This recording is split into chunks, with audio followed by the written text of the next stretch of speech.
Bueno, la temporada Tauro es la temporada del Torito, es la temporada que nos conecta un poco más con la Tierra, es el primer signo de Tierra en el mandala zodiacal en reposo y estamos en un nuevo episodio de Aprende Astrología para entender el mundo.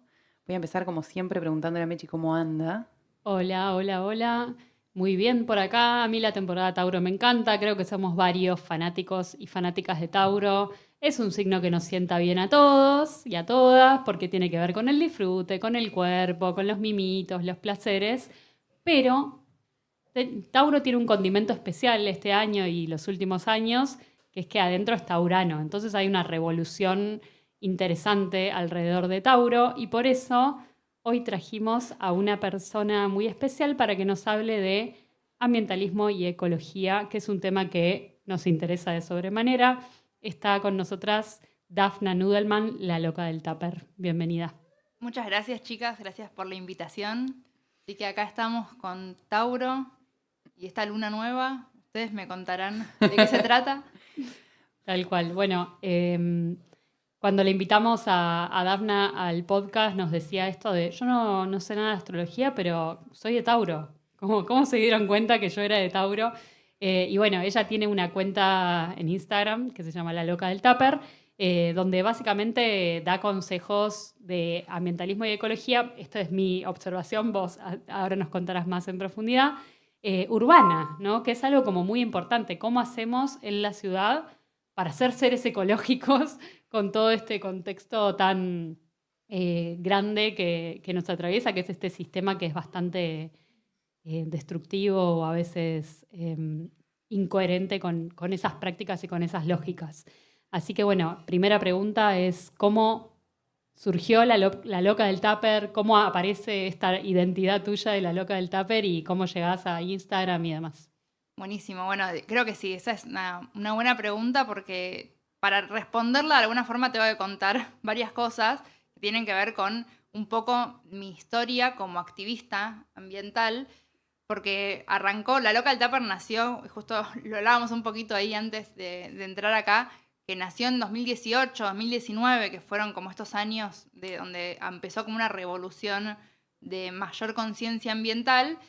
Y yo venía haciendo activismo ambiental desde el 2010 y en otros proyectos que hice antes, ahí de 2010 a 2018, estábamos como remando en dulce de leche y estábamos con diferentes proyectos intentando, por ejemplo, yo soy diseñadora gráfica, estudié en la FADU, en la UBA, y si alguien conoce, la FADU es una ciudad literal, tiene 20.000 personas por día yendo y viniendo, con un montón de trabajos prácticos de arquitectura, de diferentes disciplinas que son puro papel y cartón y es todo reciclable y todo terminaba tirándose al relleno sanitario.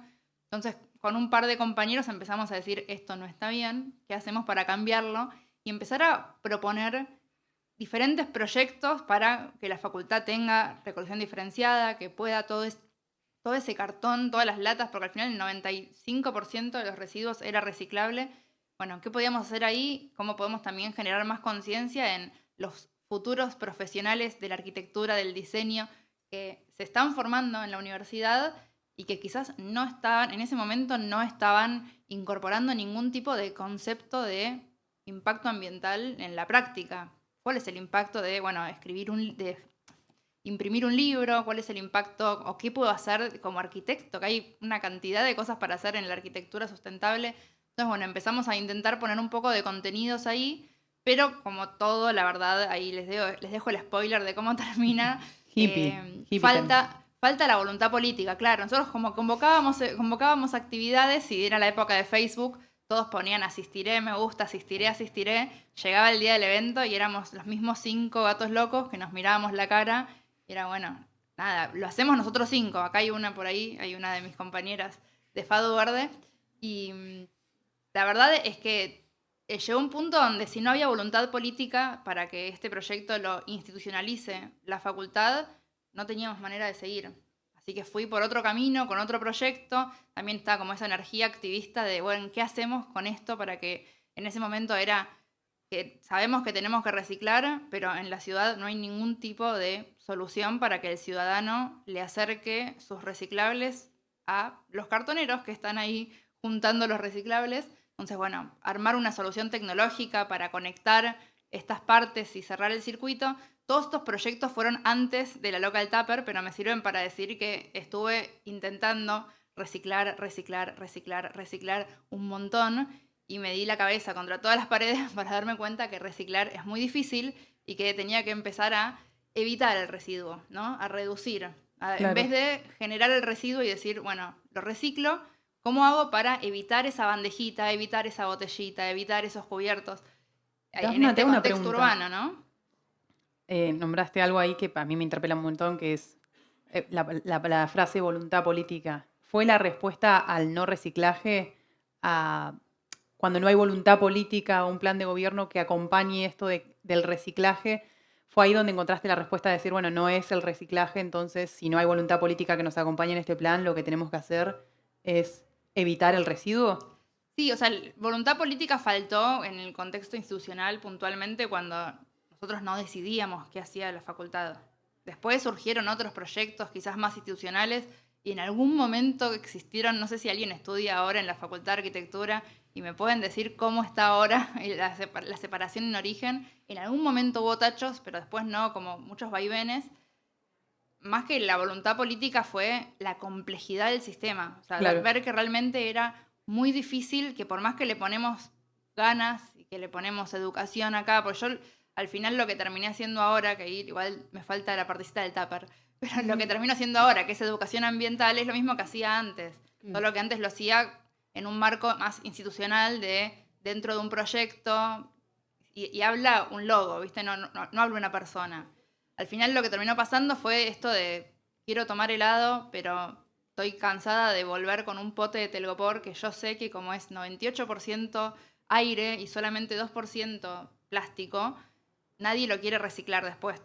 Está todo bien cuando es un material virgen y ahí lo mueven en camiones, pero después no quieren mover camiones que son puro aire con telgopor sucio. Entonces el telgopor es muy difícil que se recicle. ¿Es reciclable? Sí. ¿Se recicla? No tanto. Entonces, sabiendo esa información, ese pote de helado me generaba mucha culpa y dije, en vez de ir con las manos vacías y volver con un pote de helado, me voy con el tupper y le pido al heladero que me sirva el helado, que a mí me interesa el contenido, no me interesa el contenedor. Muy Así Tauro. que así fui, claro. Así, yo ya era la loca de la cucharita, porque yo ya iba a la heladería y le rechazaba la cucharita. No sé si alguien intentó alguna vez ir a la heladería y pedir sin cucharita. ¿Qué pasó? Hay como un cortocircuito mental ahí que... Sí, es como que lo tienen tan automatizado que a menos que vos se lo repitas 3 veces y exactamente en el momento que tiene la mano ahí acercándose al bowl de cucharitas, van a encajar la cucharita. Entonces yo ya era la loca de la cucharita que me veían entrar y decían sin cucharita, de tantas veces que se lo decía. Y una vez digo, bueno, ahí subí de nivel. Ya no soy la loca de la cucharita, soy la loca del tupper. Y nada, ahí fue como, bueno, che, este nombre puede pegar. Y yo venía escribiendo un blog que me costaba un montón, y ahí quizás ustedes también me podrán decir si tiene que ver con Tauro o no, pero me costaba un montón porque yo escribía y necesitaba que sea perfecto. Entonces, hasta que no esté la última coma puesta perfecta, yo no sacaba ese posteo, y tengo un posteo que, así como que cuando en ese momento era en 2016, incluso un poco antes, pero fue como, listo, como no sé cómo resolverlo, me taré. Me trabé ahí y dejé de escribir en el blog, y Instagram me permitía como un poco más de flexibilidad de decir, bueno, no tiene que ser perfecto, subo las historias y en 24 horas van a desaparecer, así que tengo la revancha de volver a hacer mejores historias. Y fue como, bueno, yo empiezo a contar, en vez de compartir, justo ahora en mayo va a ser como un cumpleaños también de la loca del tupper, porque fue el día del reciclaje. Así que en vez de compartir en mi cuenta personal hacia mis conocidos, que en verdad me conocen de otros aspectos, quizás me conocían del mundo tecnológico, de diseño, de startup, y no querían estar bombardeados con cosas ambientales. Entonces, bueno, dije, bueno, vamos a hacer una cuenta aparte donde el contrato sea explícito. Me seguís para que yo te rompa la cabeza hablando de estos temas. Amo. Así nació. Muy taurino eso, ¿no? La constancia. O sea, Total. el Y cam- el gusto por el helado también, incluido en la historia. No voy a faltar. ¿Y cómo llega el libro? Que si querés contar un poco Dale. el nombre, me parece muy Bueno, interesante. el libro es de 2022 y es un sueño, como que siempre quise escribir un libro. Se llama ¿Cómo rompimos el mundo y cómo podemos arreglarlo? la segunda parte del título es a criterio de cada uno, ¿no? ¿Podemos arreglarlo? Pero bueno, es como parte de la pregunta y la idea justamente del libro, que al principio era, hagamos un libro sobre basura. Era como, yo no quiero hacer un libro sobre basura porque es mucho más, el problema es mucho más grande que solamente qué hacemos con la basura o qué hago si reciclo, si reduzco. O sea, estamos en una crisis enorme, climática, ecosistémica, de valores. Entonces hay mucho más para decir que solamente hablar sobre residuos y al final termina siendo como... El libro está estructurado en 3 partes. La primera es como un contexto general de qué es lo que está pasando, cómo rompimos el mundo, es como qué es lo que está pasando y cómo llegamos acá. Porque hay un contexto histórico que tiene miles de años que nos traen a tener los problemas que tenemos hoy. Y la parte más curiosa para mí, que me interesa mucho y que aprendí también escribiéndolo, pero que siempre me gustó mucho la historia, porque nos sirve y nos ayuda a entender el presente, pero también nos ayuda a entender que muchas veces los problemas de hoy son las soluciones de ayer. O sea, estábamos acá con un problema que ayer era una gran solución para el problema que teníamos antes. Por dar un ejemplo que nada, me parece también espectacular, antes de que existan los autos, la gran crisis de las ciudades era el estiércol de los caballos, porque había tantos caballos que generaban una montaña de estiércol. De hecho, en Londres decían, tenemos miedo de que en cualquier momento nos va a tapar la bosta del caballo, porque no tenían la capacidad de gestionar ese residuo. Y realmente era una crisis, la crisis del estiércol. La pueden googlear y es súper interesante. Y es como que en ese momento el auto vino a resolver el problema del estiércol. ¿Qué problema nos trajo ahora, no? Pero Lo mismo en el libro de Aprende Astrología hablamos del petróleo también, como que el petróleo en su momento, el que inventó el petróleo o el que encontró el petróleo y dijo esto lo podemos usar, no es que dijo voy a arruinar el mundo, lo voy a destruir a propósito, ¿no? tal Como cual. encontró una solución a dejar de usar aceite de ballena, ¿no? Exacto. Entonces también para la narrativa de ese tipo estaba salvando las ballenas, ¿no? O el que promovió el uso de los autos estaba salvando las ciudades del estiércol. Y mismo el que inventó el plástico estaba salvando elefantes, porque antes se estaban matando elefantes para hacer las bolas de billar, porque el marfil era el único material que podían hacer esas bolas perfectas, que rueden perfecto, que no reboten, que no choquen. Era el material perfecto y no había ningún material que lo reemplace hasta que pues justamente fue a partir de la necesidad de, che, es muy caro ir a buscar elefantes, se están acabando los elefantes, no era una preocupación ecológica, sino se me están acabando los elefantes y es muy peligroso y muy caro ir a África a buscarlos.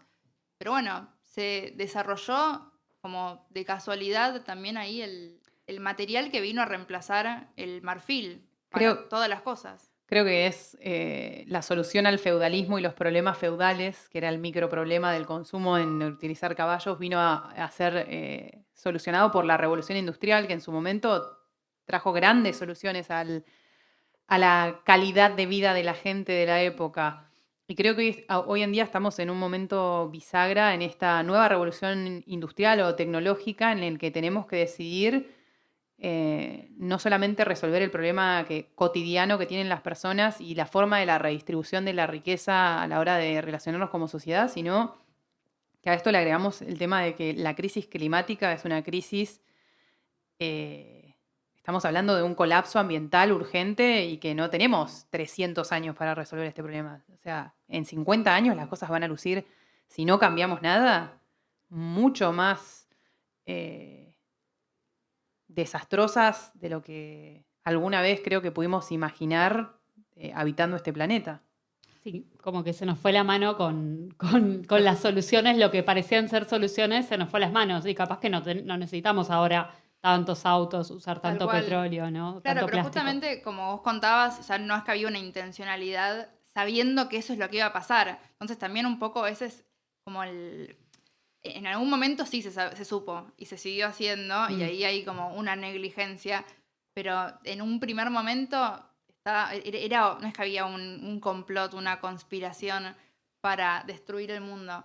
Pero bueno, un poco ese es a ver qué hacemos con los problemas que ya tenemos, ¿no? Ahora este tema, vamos a seguir con el ejemplo del auto porque salió, ¿no? Pero hay un montón. De hecho, la segunda parte del libro está dividida en diferentes como áreas de acción que tenemos todos los días. Que una es la basura, que hacemos con cómo hacemos para separar, para compostar, qué pasa con el plástico, como un material que tiene una crisis en sí mismo. La crisis del plástico es una crisis en sí misma. Y después, ¿qué hacemos con la ropa? ¿Cómo comemos? ¿De dónde viene lo que comemos? ¿Cuál es el impacto ambiental de que estemos comiendo carne al nivel que come carne el argentino, que es el primer país en el tope de consumo de carne roja todos los años de los que hay registro? O sea, no hay país que coma más carne roja que nosotros. Y bueno, ¿cuáles son las consecuencias de esto? ¿Cómo también se cultivan las verduras que tenemos? Y ahí también, yo la verdad es que aprendí un montón escribiéndolo. Creo que también en algún punto enseñar es la mejor forma de aprender, pero entender también justo como esto que decíamos, ¿no? Como la revolución verde vino que es la revolución tecnológica que trajo los agroquímicos y la maquinaria y los alimentos modificados genéticamente, en su momento vino a decir, no tenemos más problema de hambre. O sea, podemos producir un montón de alimentos y no tenemos limitación por los nutrientes naturales ni por el espacio. Bueno, ¿qué pasó con todo eso? ¿Por qué de repente ese pequeño invento rompió todo el equilibrio de los ecosistemas en los campos? Tremendo. Sí, y que esa sigue siendo la narrativa, pienso yo, justo es algo que venía hablando estos días y que vengo reflexionando, ¿no? De que mucho de lo que sucede hoy y de lo que nosotros vemos como el mal, mucho de eso que se hace desde la narrativa, esa misma gente que lo está haciendo se convence de que está haciendo algo bien, ¿no? Pensaba, por ejemplo, en Shell, no sé. Shell hoy tiene la información de que el combustible, digamos, daña a la tierra y de que la extracción de petróleo, bueno, todo lo que genera y además los efectos de emisores de carbono, pero creo que también hay algo ahí de, bueno, pero sin combustible no transportamos alimento y sin alimento la gente no come y si la gente no come la gente se muere. Claro. Entonces, ¿cómo cortamos ese...? Bueno, es que algo de cierto hay. Entonces ahí yo creo que y a mí me gusta como no ser demasiado dogmática con las cosas y ver más como los grises, porque todos tienen un poquito de razón en esto. Entonces también existe como, y mismo vos lo que comentaste al principio, hay una incoherencia en querer ser como ecológico, sustentable en la ciudad, porque no somos autosuficientes, porque estamos rodeados de un montón de concreto y cemento y el contacto con la naturaleza, que es un parque implantado con especies exóticas. O sea, ahí realmente es muy difícil como el contacto con la naturaleza en la ciudad si uno no lo busca activamente y no intenta esa conexión. Pero lo que me pasa a mí es que la otra alternativa, que parece que todo es, en especial también ahora, que también está todo muy polarizado, si no es una cosa es la otra. Entonces, si no es blanco es negro y si yo no puedo ser perfectamente ecológico en la ciudad, la solución es que tengo que irme al monte a vivir descalza y autoabastecerme comiendo raíces y hongos. Bueno, en el medio que hay, porque realmente, y hay algo también acá de un concepto que a mí me interesa mucho transmitir que tiene que ver con el activismo imperfecto, que es que, ok, perfecto no va a ser, me tengo que amigar con esa imposibilidad que ya es real, donde listo, perfecto no va a ser, porque no sea perfecto no hago nada. No, bueno, ¿qué es lo que puedo hacer sabiendo que va a ser imperfecto? Siendo también como un poco más compasiva con mí misma, porque no voy a poder hacerlo todo, porque la otra que, o sea, imaginémonos que existe esa perfección y que yo me puedo ir al monte y tener huella cero y no consumo plástico y todo lo cultivo yo sin agroquímicos. Imaginémonos ese escenario. ¿Qué cambié del sistema? El sistema sigue por fuera de mí totalmente igual y sin torcerse un grado. Creo también que muchas veces con Mechi, cuando hablamos de lo que tiene que ver o lo que implica el activismo, a veces pasa que nos agarra con distinta energía. Muchas veces tenemos más capacidad para ser más actives en lo que hacemos y bueno, voy a ponerle un esfuerzo mayor y no va a ser perfecto, pero le voy a dar todo y voy a dejarlo todo. Y en otros momentos de la vida nos agarra un poco más cansados y no por eso no voy a hacer nada o va a estar mal. Es como entender que aún así, con la mucha energía o con la poca energía, como entendemos, por ejemplo, en la astrología, que hay ciclicidades, poder entender que el activismo y la forma en la que me comprometo va a ser cíclica, dependiendo de las energías, del contexto, del tiempo y de un montón de variables, pero no por eso no hacer nada, ¿no? Totalmente, y de hecho quiero tomar esto porque yo lo sentí muchísimo cuando falleció mi papá y de repente para mí compostar era como, se me hacía muy pesado, yo lo hacía, pero lo hacía con una... Con la o peor sea, de las ondas. o sea, no con onda, sino como de repente quizás no podía o no lo revolvía o lo dejaba estar o mismo cocinar, o sea, como que hay ciertas cosas, tareas de cuidado y de autocuidado que en ciertos momentos van a estar por el piso, pero bueno, es esto, no son ciclos. Es cuestión de también quizás no abandonar, o sea, bueno, no es que listo, como ahora no puedo hacerlo, no lo voy a hacer nunca más.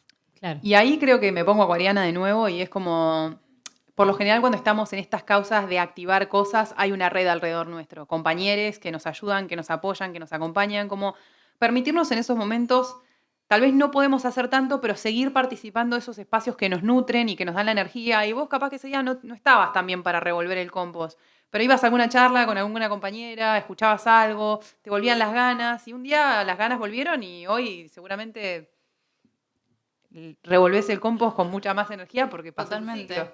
totalmente. Y también esto de pensar como, bueno, por ahí ahora no puedo compostar por la razón que sea, pero todo el tiempo que composté vale. Y capaz que te vieron amigos compostar vamos al compost porque es lo que justo pusiste como ejemplo.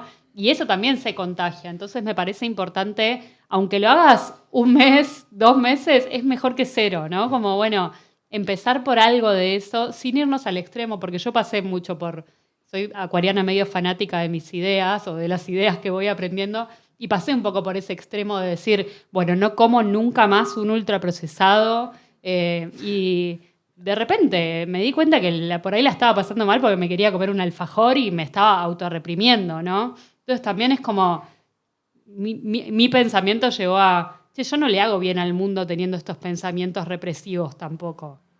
Totalmente. No sé si te pasó, pero... No, sí, yo muchas veces digo, bueno, ya fui y volví, porque en algunos momentos me pasa esto de, bueno, yo no voy a comprar esa ensalada en un bowl de plástico, entonces no como. Y es como, Claro.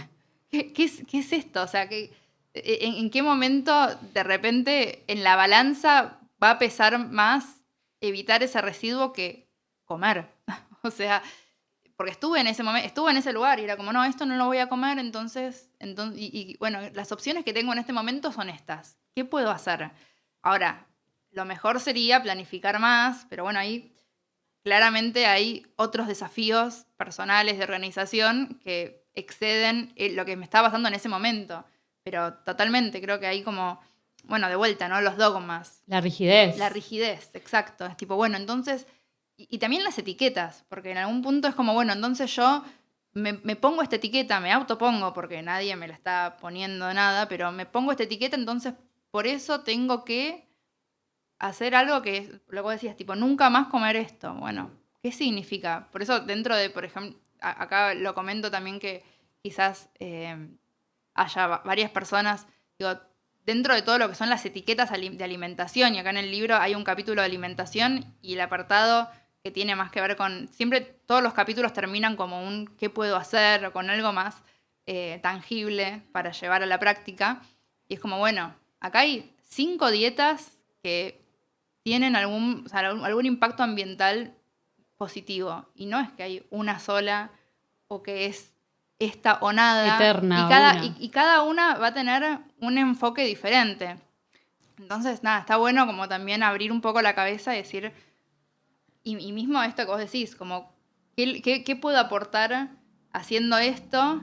Y que quizás siendo como completamente rígida y sin dejar dialogar con otras cosas, en verdad es contraproducente. incluso. Claro, porque si te ven con cara de orto, porque no comiste, y no sé si quiero... No, pero tengo yo a tu hambre. charla ¿Por no qué no voy. comiste? Claro. No, a tu charla no porque- voy, con esa cara que me va a venir de charlar. Sí, Bueno, también. es que de hecho también me pasa que yo, digamos, arranqué en Instagram y me pasó que me di cuenta que más lo que funcionaba era como generar la empatía de que yo te cuento que esto que hago para mí está bueno. Para Total. mí es positivo, a mí me alegra hacerlo. No es que es una carga y como, uy, tengo que llenar la botella de amor, qué embole. Como, Creo que o sea, es la diferencia entre tal vez la rigidez de la que veníamos hablando y el hábito, ¿no? Cuando una realmente incorpora eso y le parece que es más fácil hacerlo, lo hace un hábito y es como algo que tal vez empieza a ser más automático, es más ameno porque es como, che, yo me levanto y hago esto y me copa y ya es parte de tu rutina y creo que eh, es más tal vez educar a la gente de hábitos que por ahí o no fuimos educades o la cultura en la que vivimos y lo que consumimos en la tele nos llevó a que ni siquiera nos preguntemos qué pasa con lo que hacemos y hagamos cosas de manera tal vez automática. Total. Empezar a involucrarnos o a tratar de generar espacios donde la gente pueda educarse desde cuáles son los hábitos que tal vez son más adaptables a sus formas y a sus posibilidades y a sus privilegios o no privilegios para poder empezar a hacerlo y que sea algo que uno pueda hacer desde el amor y desde Desde el bienestar, el ¿no? bienestar. Desde el disfrute, justamente que El hablábamos disfrute. de Tauro como el disfrute. Yo tengo una pregunta. Dispara. Bueno, la audiencia sabe que yo soy no sé si la audiencia sabe, pero la audiencia sí sabe, si no saben, yo me crié en la Patagonia, en un lugar muy pequeño, en un pueblo muy recóndito. ¿Crees que hay... ¿Cómo se llama? Ingeniero Huergo, Río Negro. Sí, tuve el privilegio de quedarme, mi padre es permacultor, pero la pregunta va a, ¿crees que los desafíos son distintos a la hora de relacionarnos con el residuo y cómo nos relacionamos con la crisis ambiental dentro de las grandes metrópolis, con las pequeñas metrópolis o con los pequeños pueblos y cómo podemos hacer como para... No sé, me gustaría que la gente que escucha el podcast está en diversos lugares, hay ciudades que son muy pequeñas, hay gente que ni siquiera, en mi pueblo, hace 20 años atrás, nada, no se hablaba de absolutamente nada relacionado con este tema. Entonces, como mi pregunta para vos es cómo en esas micro comunidades en las que tal vez no hay tanta información, ¿cuáles serían los desafíos o qué cosas se pueden empezar como a pensar a la hora de relacionarnos de una forma más positiva con nuestro ambiente? Sí, creo que los desafíos son diferentes, pero también tienen como algunas herramientas más a mano. Yo pienso, y no me tengo que ir a pueblos demasiado lejanos, municipios de Gran Buenos Aires, que son municipios principalmente de casas bajas, que todas tienen un poquito de jardín, y antes no existía que haya una recolección de residuos por todos lados, y hay pueblos que quizás no tienen, como tenemos en las grandes ciudades, camiones recolectores de basura que están todos los días, porque acá en Buenos Aires es una locura, están todos los días los camiones recorriendo para retirar los residuos, hacen un pozo en la tierra, tiran ahí los residuos orgánicos y listo, se compostan. Y no era como Me una parece importante tendencia. algo de esto que traes, que vuelvo un poco al principio del episodio cuando hablabas de tus orígenes en la universidad, en la facultad, que me parece que lo más importante de este proceso ecológico que estamos atravesando, este activismo ecológico o esta revolución ecológica, que sin duda se está amplificando cada vez más, empieza por hacerse buenas preguntas, ¿no? Entonces, como pregunta básica, que es algo que no nos enseñan en la escuela, o al menos a mí no me enseñaron, ¿qué pasa con la basura que yo saco de mi casa? ¿Qué pasa con esa bolsita? ¿A dónde va? ¿Va al agua? ¿Va a la tierra? ¿Qué se hace con eso? ¿Se prende fuego? ¿Se entierra? ¿Se tira al agua? ¿Por qué hay tanto plástico en el agua? ¿No? Como hay un montón de preguntas que yo me hago un poco todos los días, que me parece que es interesante que cada uno de nosotros se haga en su casa también, ¿no? ¿Y de dónde viene? Justamente Total. creo que muchas veces, y un poco también tomando lo que decías de que a cada persona con su realidad le va a resonar diferente, siempre en las notas para los diferentes medios me preguntan, bueno, ¿cuáles son los 3 tips o qué es lo que, por dónde empezar? Como no existe una respuesta que sea universal, que se pueda ajustar a todos. Yo le digo a alguien, empezá por la botellita. ¿Qué sé yo si esa persona está todo el día en su casa? No necesita una botellita para salir. sea, o necesita... No, empezá por andar en bicicleta, empezá por cambiar tu alimentación. Cada uno le va a resonar algo y tiene que empezar por lo que le resulte más fácil, no con lo que le resulte más difícil, porque así es como que nunca vamos a llegar. Pero justamente lo que a mí me gusta responder es, empecemos por hacernos preguntas. ¿De dónde va? O sea, ¿de dónde viene? ¿Hacia dónde va? ¿Quién hizo mi ropa? ¿No? Como estas cosas de, antes de comprarme algo, ¿lo necesito? ¿O estoy comprándolo porque este influencer me dice que tiene 25% de descuento? Y está la promo 2x1, o sea, empezar a como comprar menos. Sí, o lo elegir que ha hecho el mejor. fast fashion, por ejemplo. Claro, Tremendo. Creo que también es una cuestión generacional. Me pongo a pensar de que las preguntas, bueno, acá se me va a caer el DNI fuerte, pero mi generación, lo más cercano a la ecología que teníamos en la primaria era meter un poroto adentro de un tarro, Y está en ahí el quedaba. libro. que Está en el salga, libro. que salga una raíz y eso es todo. Y creo nunca veías el fruto de eso encima. Totalmente. O sea, no, Bueno, a veces el poroto terminaba en cualquiera, en cualquiera. terminaba compostable. Tal cual. Y creo que las generaciones Fermentado. más jóvenes, o tal vez las generaciones que hoy están en sus jóvenes 20, digamos, ya se hacen, o sea, son más curiosos o tuvieron tal vez la información más a mano o se están haciendo más las preguntas. Pero la gente que está de 30 para arriba, somos las personas que nos tenemos que empezar a preguntar este tipo de cosas. Autoeducarnos, tal cual. Y me causa mucha gracia que hayas traído la germinación del poroto porque lo puse en mi libro y dije, para nosotros la educación ambiental es Era la eso. germinación del poroto. Y ahí se terminó. Fin. Y no, o sea, la biología te explica el cuerpo, los animales, sí, los reinos, que encima ni siquiera nos cuentan todos los reinos que hay, porque no es que son ni 5 ni 3. Y hasta ahí se termina nuestra educación ecológica. Y nunca nos explican cuál es el impacto de las actividades del hombre en el mundo. Es como ¿Cómo llega la el luz ciclo del a mi agua, casa? la lluvia, el agua, el hielo, listo, se terminó el ciclo del agua. Claro, explícame, no sé, cómo se genera la electricidad. O sea, sería muy interesante conocer que la electricidad se genera también con el petróleo y que también cada vez que Exacto. prendemos una Y lamparita. tal cual. ¿Y qué es lo que pasa cuando desmonto un bosque? ¿Por Total. qué se inunda después del desmonte? ¿Qué pasa? O sea, todas estas cosas, yo, lo mismo, como vos decís, yo no lo estudié en la primaria, no lo estudié en el secundario, no estudié ingeniería ambiental, ni ciencias ambientales, ni biología para saber esto, fue como una educación autodidacta. Obviamente me fui rodeando de biólogos, ecólogos, de un montón de personas que puedan como guiarme hacia estas ideas, ¿no? Hacia estos conceptos, pero es tal cual. Yo creo que muchas veces cuando hablan de las nuevas generaciones, no es que sea algo generacional, de que los jóvenes ya nacen con el chip. Los jóvenes. Creo que es más que nada como que nacen, Con la info. vienen al mundo, en un mundo, o sea, vienen al mundo y se dan cuenta de que el mundo ya sabe que se está yendo a la mierda. Entonces es como, bueno, Ya esta tenemos la data. información, digo, yo tengo muy presente la crisis de la capa de ozono. Uy, Claro. yo me disfracé de agujero de ozono. Para ¡Ay, me el muero! disfraz. Buscaré fotos. Creo que todo esto que están diciendo me lleva mucho voy a conectar con la astrología, que por lo menos a nosotros a nivel personal nos pasó eso y seguramente a muchas de las personas que están acá también, si les gusta la astrología, que tiene que ver con que la astrología te enseña, un poco lo que decía Diore antes, a preguntarte por los ciclos, ¿no? Entonces, bueno, mis ciclos personales, los ciclos de la humanidad, los ciclos de las cosas, ¿no? ¿Cómo es que qué pasa con el ciclo, por ejemplo, de la caca, ¿no? ¿Qué pasa con el ciclo de la comida? ¿Qué pasa con el ciclo de la basura? El ciclo de la luz, el ciclo del agua. Esto que... Pero lo vemos en todo lo que consumimos. Tiene una fecha de expiración. Y después no se puede consumir. Está bien, podemos hablar de la pasteurización de las cosas y demás, y es otro chino, pero todo tiene un ciclo. Tal cual, y empezar a preguntarnos por ese ciclo, ¿no? Como de el origen, la ropa, bueno, ¿de dónde viene? ¿Cómo se produjo? ¿De qué ¿no? materiales, no? Porque de repente a mí pasa mucho que nos ponemos algo que se ve re suavecito, re calentito, es puro Plástico. poliéster, puro plástico.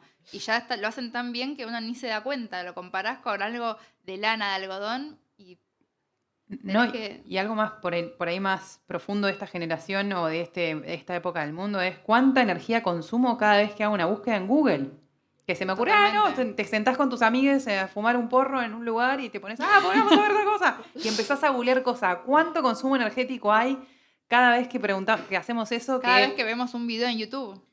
¿qué es eso? Yo buscando el video que viaja por un cable o por una microseñal, que va a un servidor que está abajo del mar, que no sé qué, que me trae la respuesta, que llega acá, que tarda unos cuantos microsegundos. Para que todo eso pase en microsegundos, se mueven un montón de cosas alrededor del planeta para que eso suceda. Y hay edificios enormes con un montón de máquinas prendidas que como hace mucho calor necesitan muchos aires acondicionados. Entonces, bueno, ahí está. Eso también es un capítulo de los electrónicos e Internet, que es la huella de Internet. Eso. Pero después me pasa que de repente es como, ay, bueno, pero le estamos cargando mucha culpa al individuo por hacer una búsqueda en Google y en verdad son las grandes empresas las que...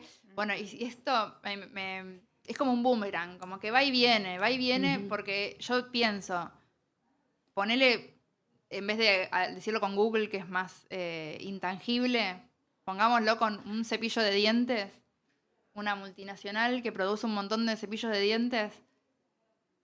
Esa empresa es gigante porque vende millones y millones de cepillos de dientes, ¿no? Sí. Le vende un cepillo de dientes a cada individuo, pero vende millones. Entonces, de repente es como que ¿tienen mucho peso? Sí, en la medida en la que nosotros le estemos dando ese peso y estemos eligiendo consumir esos productos. Y uno a veces, una parte acá del libro, una de las ilustraciones que más me gusta, tiene que ver con esto, como nosotros como consumidores no somos conscientes del poder que tenemos, porque realmente tenemos un poder de darle ese voto a una gran empresa o no. Y si esas empresas son tan grandes es porque tienen un montón de clientes que sí los eligen. Sí. Por ahí lo que pienso es que lo bueno de esto es que nos lo cuestionemos. ¿Vas a dejar de hacer búsquedas en Google? No, a ver, estamos acá juntándonos, o sea, estamos grabando esto y esto se streamea en Spotify, en YouTube y en todos los lugares donde los pueden ver y estamos dejando una huella. No vamos a dejar de hacerlo porque nosotras creemos que en realidad estamos haciendo un bien, porque hay un montón de gente que lo está viendo en algún lugar y lo está pudiendo escuchar, si no, no podría llegar esta información a sus lugares. Tal cual, y que tal vez mañana empieza algo, no sabemos qué. Sí. Pero el hecho de ser conscientes de que eso está pasando, capaz que de 25 pavadas que quiero googlear, capaz que te googleo 15. No. O quizás si estoy escuchando sin mirar el video, le bajo la calidad.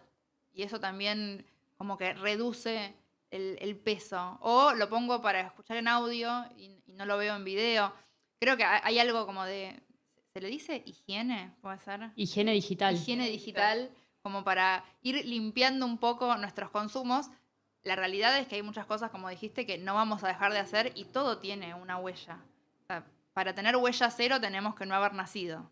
Tal cual, el tema es devolver. No sucederá. Tal cual. El tema es devolver esa huella o tratar de ver cómo esa huella, como decís, la hacemos menos profunda, ¿no? Claro, y cuál es el valor que está dejando en todo caso si estamos generando eso. Digo, yo cuando lancé el libro era como, me van a decir que imprimiste un libro en papel. Bueno, sí, o sea, Algo hay que hacer. quería escribir un libro y me gustan los libros en papel. Tiene una huella, sí, entonces, bueno, ¿qué hago? Fui a la imprenta, me llevé todos los restos, porque en el proceso de impresión hay un montón de páginas que salen mal impresas y que se tiran. Ahora la industria ahorra un poco más de papel, imprime los borradores sobre otras hojas borrador, como haríamos nosotros, digamos, imprime sobre otras impresiones, y esas hojas las manda a reciclar. Bueno, me las llevo yo y me hago cargo yo de la basura que se generó con la impresión de mi libro. Eso fue como un granito de arena que podía hacer yo para hacerme cargo de estos residuos. Creo que... Sí, bueno, pero también después no ponemos a pensar, el lado B de esto es la cantidad de gente que accedió a tu libro y escuchó algo y después eso se multiplicó en, ya estás haciéndote cargo de esa huella, educando a gente que tal vez hizo una de las consignas que dejaste en el libro para aplicarlo a la vida cotidiana y eso tiene un impacto. Y el libro también se puede compartir, así que circule. Cuando lo terminas de leer, que lo lea otro. Ya llegando al final de este episodio tengo una pregunta más, bueno, tengo varias, pero ¿cuál crees que es el desafío de... Esta es re amplia, responde lo que quieras igual, ¿eh? El desafío de los activistas hoy, o sea, o una de las cosas más desafiantes en un contexto adverso en múltiples escenarios dentro de la vida cotidiana. Sí, múltiples desafíos. Te voy a dar un ejemplo para ver dónde lo llevo. Pienso a veces en... muchas veces hablamos de consumir cosas que no sean ultraprocesadas. El consumo de comida de una determinada calidad es un privilegio. Y a veces, cuando uno quiere elegir productos de buena calidad o que tengan menor impacto, te lo cobran en algunos lugares porque Ujú. obviamente la capacidad productiva es menor y si no, no le darían los costos muchísimo más caro. Y hay gente que no se puede, o sea, cuando tenés una familia de 6 personas con un salario mínimo, es muy difícil comer sustentable, agroecológico o ese tipo de Total. cosas. Entonces, Sí, re. Creo que igual el desafío, por un lado, tiene, o sea, es un re desafío, ¿eh? Yo no tengo la clave, no es que les digo, este es el desafío y esta es la solución, no tengo ni idea. Pero creo que el desafío tiene que ver con encontrar formas de hacernos escuchar frente a... O sea, tenemos, porque acá, a ver, a ver cómo lo pongo, porque acá con el libro hay un grafiquito que lo explica muy bien, que tiene que ver con el gráfico de adopción de los cambios culturales. Acá estamos igual en una especie de retroceso, pero los cambios culturales arrancan, y es un poco algo que saqué del gráfico de adopción de las tecnologías. Las tecnologías o los cambios culturales arrancan por poquitas personas que empiezan con una innovación, o poquitas personas que empiezan pensando algo diferente. Esas poquitas personas no cambian nada. Son realmente 3 gatos locos y son gatos locos que todos los ven como gatos locos, nadie les da bola. Hasta que pueden convencer a un par más, que son los early adopters, los primeros convencidos, y ahí ya son un poquito más. Y empieza después a rodar la bola, se empiezan a sumar un par más que son los primeros, la primera masa que se suma a eso, se dice que sería un 15% de la población, que igual también empieza a haber una tendencia, yo les pido que imaginen que esto está pasando, por ejemplo, con la copita menstrual. Empieza a haber una tendencia y es como, bueno, puede ser interesante. Lo pienso, me sumo. Está bueno. Y empieza a convencerse un poquito como entre amigos, qué sé yo, pero sigue sin ser algo masivo. Y si todo sale bien, en el mejor de los casos, eso puede convencer a una mayoría mucho más grande, que es la que ahí ya empieza a ser cuando se hace una moda. Y un montón de gente lo usa. Y después los que van a quedar como unos locos y como unos inadaptados, van a ser los que no se suman a esa tendencia. Entonces ya se van a sumar por presión social, porque no quieren quedar afuera. Se suman esos también que quedaban. Y siempre va a quedar como un grupito rezagado que no le importa, no sabe, no quiere saber nada y tampoco le importa que le digan que no está en la onda. Entonces, eso pasa con los cambios culturales. Ahora es como que estaba habiendo un cimbronazo quizás en esta, lo que se dice, ¿no? La batalla cultural. Y lo que sí me pasa es que a esas personas que, por ejemplo, yo les decía, no les importa nada, y no quieren saber nada y no van a saber nada, y van a ser como los rezagados, que se le dice, con ellos no vamos a poder convencerlos. Entonces tampoco tiene mucho sentido poner nuestras energías en intentar convencer a los que están en el otro extremo, que no quieren saber nada y que de hecho van a tirar en contra. Tenemos que concentrarnos en esa masa, que es la mayoría de las personas, que no está ni en un extremo ni en el otro, ni está recontra convencido de una cosa ni recontra convencida de la otra, pero quizás podemos como ir trayéndola a estos pequeños cambios y tiene que ser de la forma más amena, flexible, comprensiva, empática, porque no, a ver, no niego que a mí también me pase, ¿no? Pero no vamos a lograr nada en modo maestra Enojo. ciruela y retando a la gente Claro, mamá, de... no compostaste. y que Bueno, con mi mamá igual es otro tema, pero... con todas las como mamás. no aprendiste nada. Pero también hay un tema generacional ahí sí, de muchos años de no tener estos temas en consideración. Pero bueno, sí creo que hay como en esto de un poco más de empatía en entender que es un proceso para todos. Y me pasa también muchas veces de ponerme, cuando en mi trabajo, me junto como consultora con una empresa y me cuentan todos los problemas que tienen, todas las dificultades que tienen cuando tienen ganas de hacer algo un poco más sustentable, y es como, es re difícil.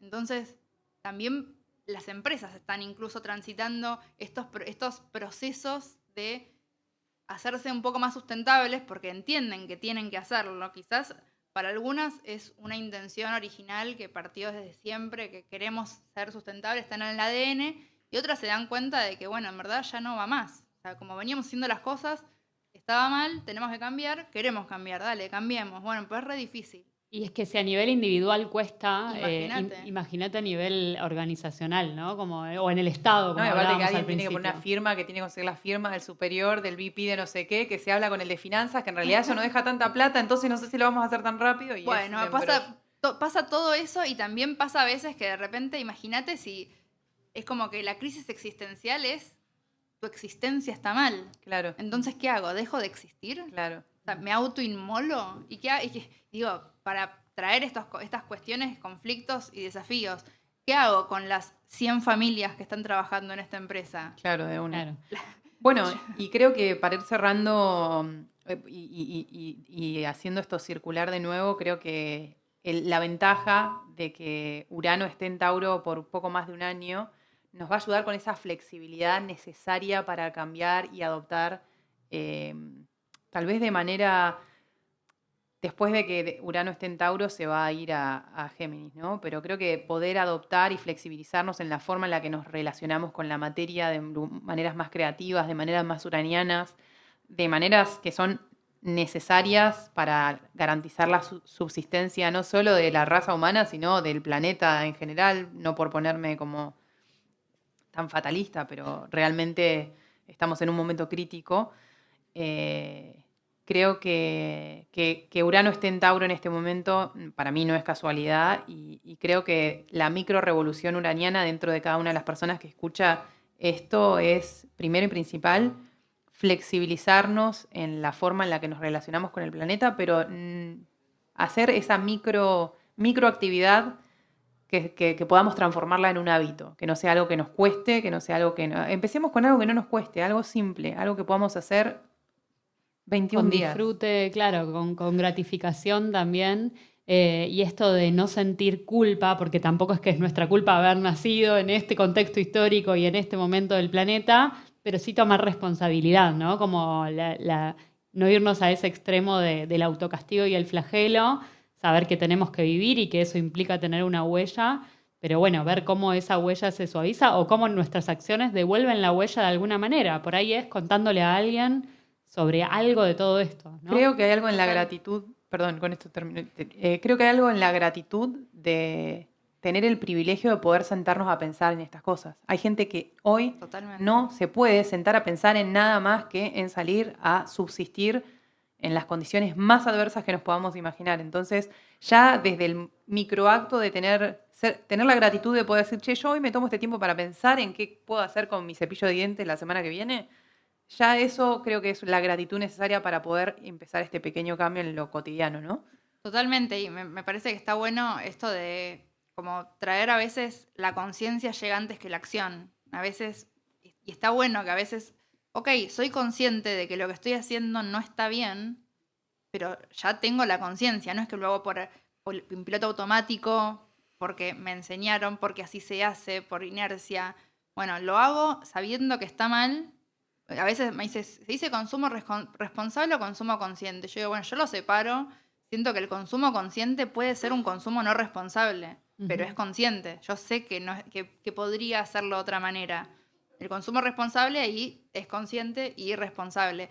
Y digo, en este sentido, como vos decís, y me parece súper valioso, y lo repito, es un privilegio tener espacio, tiempo y capacidad mental para estar planteándonos estos temas, para estar haciéndonos estas preguntas y para poder pensar cómo responderlas y poder todos los días parar un segundo antes de hacer una compra y decir, lo necesito. También esto, ¿no? Si estoy comprando de más, estoy comprando cosas que no necesito, también habla de un privilegio. También hay, igual como vos decías, y creo que vale flexibilizarse, en no ponerse tampoco tan estrictos con qué es necesario, porque entonces si solamente yo consumo lo necesario y no sé, me gusta el arte no es necesario, y entra otro debate, ¿no? Pero como necesario, así como, o sea, fisiológicamente necesario no es. Bueno, hay otras necesidades que tenemos como espíritu, como personas, como cosas que nos hacen bien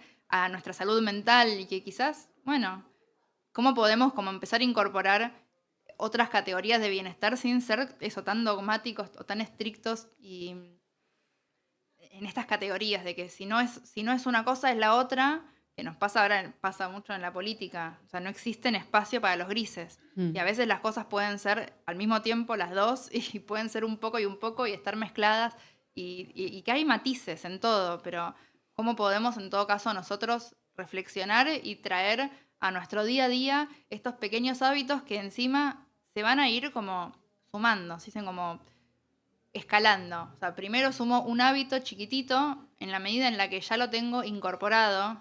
Al principio me cuesta, pero después ya lo tengo incorporado, puedo sumar otro hábito. Y después ir viendo como esas pequeñas cositas de cómo hacer para que me cueste menos, cómo facilitarme las cosas. Igual los cambios de hábitos son re difíciles, así que no es que, no es que yo diga, sí, cambiar hábitos es fácil. Cambiar hábitos es re difícil. Cada uno sabrá qué hábito quiere cambiar, quiere dejar algo o sumar algo diferente, empezar el gimnasio, dejar de fumar, comer mejor, es difícil. Bueno, estos cambios además se suman a todos los otros mandatos que necesitamos, que tenemos. Romper en el camino. Tal cual. Ahí sumando a lo que decían las dos, esta luna nueva, que era algo que preguntabas al principio, un poco nos invita a romper hábitos y que esté en conjunción a Urano tiene esa energía, como propiciando esa energía. Es un buen momento para saltar patrones, para dejar de hacer lo que hacíamos en piloto automático y ver qué cosas nuevas podemos incorporar. Así que aprovechar esta temporada Tauro y disfrutarla, entendiendo eso, ¿no? Como, bueno, que voy a buscar el disfrute, viendo también cómo hago el menor daño posible o cómo le abro paso a la vida en lugar de cerrársela, ¿no? Que me parece que es algo que Tauro busca todo el tiempo, así que vamos hacia ello. Y para vos que estás del otro lado, si querés más información sobre Dafna, te vamos a dejar en la descripción de este podcast dónde la puedes encontrar, cómo la puedes encontrar, el título de su libro del que tanto hablamos en este episodio. Y bueno, te vamos a dejar también alguna pregunta de qué acciones estás haciendo vos o qué te interpeló de este podcast. Y Dafna, agradecerte por tu tiempo y por tu generosidad de compartirte con nosotras hoy. Aprende Astrología para entender el mundo es un podcast conducido por Mercedes Cassini y Diorela Pugliese, y en la producción técnica por Pedro Vicio. Si querés conocer más sobre nosotras, podés encontrarnos en todas las redes sociales como Aprende Astrología o visitar nuestro sitio web en aprendeastrología.com.